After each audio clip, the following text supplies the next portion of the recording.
guys, I am going to make a quick little video here showing you how we're going to be doing progress reports in Fusion.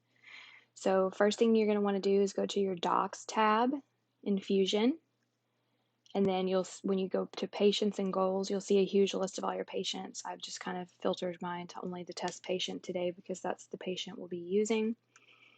So when you click the test patient, go down to the bottom corner where it says plus document. You can click that and select progress note.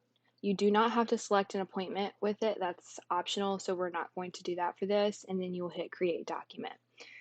I have already started a sample progress report for you guys, so you don't have to watch me type everything out. So I'm not going to do that this second. You can see I have a pending progress note. Open it up. And here's where you'll input all your information. It should have your diagnosis code pulled over already. You can fill out the patient history. I added these 3 options, but there's other things that you can add if you would like.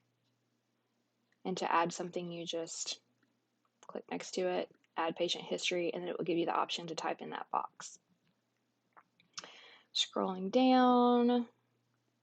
Here is where on our old progress reports we would do strengths and weaknesses. We're going to put that under clinical impressions here. So strengths, obviously, like to list 3, and then performance impairments is where we will list the weaknesses that we're observing.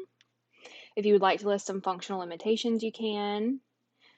Summary, this is where I typed just the little blurb about how the patient has been doing in therapy. Patient education, this is where we need to address the fact that we give at-home activities or have given tips for families to use at home, and we need to input that sentence about observing 100% compliance. Scrolling down, okay, in the goals section, I'll open this to edit. It gives you the option to select. We're going to do the last 90 days because that's what progress report time frame we use. You can include graphs, you don't have to. Scroll down, and this will then be where all of your goals are. So you can click to edit, and then visibility, we want it to be shown on the progress note. So we're going to change that to progress note. And then here's where if you would like to type additional information outside of the summary next to each goal, you can have a box for that for each goal. Scroll down, planned interventions. This is what we need to fill out. We need to add billing codes. So for this kid, it's just going to be 92507. We will save the billing code. Frequency, duration. This is how I have it set. Even though it looks like you can't type in this box and it's like a drop down, you are able to edit and type inside the box. So I have it say 4 to 5 times a month for this kid who is once weekly. Therapy duration is going to be 3 months, and we're going to give the time frame of the current progress report that we are completing. So 6/2 to 9/1. And then intervention comments, that's where we need to type the blurb about 5 times a month on months with 5 weeks. Scroll down, and that is it. And then once you're finished, you can sign. We want you to remember that these need to be signed on September 1st.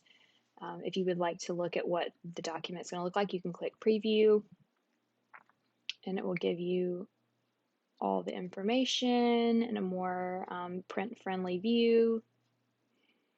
Scroll through, see everything you've done. Here's where you see that it will show you the goals.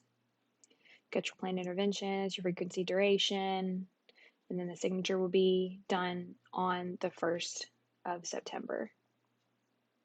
I hope that kind of makes it clear for you guys. If anybody has any questions or concerns, please get with me and I'll try to answer those as quickly as possible.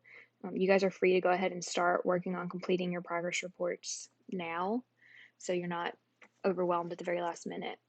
All right, guys, I hope that helped.